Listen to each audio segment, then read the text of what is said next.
కుటుంబాల్లో ఏ లోటు లేకుండా అమ్మవారు దీవెనలు ఇవ్వాలి. అది ప్రధాన సంకల్పం. ఇవాళ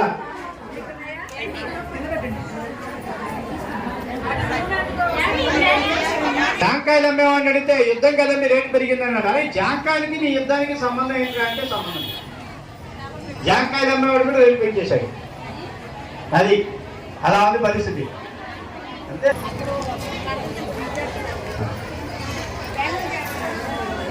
స్వామి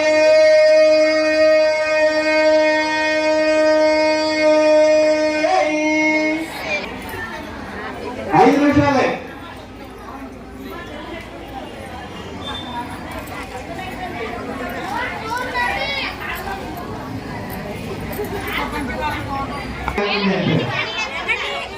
కానీ ఒక 2-3% ఉండాలి. ఏంటంటే అదేంటంటే పారాయణం చేసుకుంటే ఏమవుతుందంటే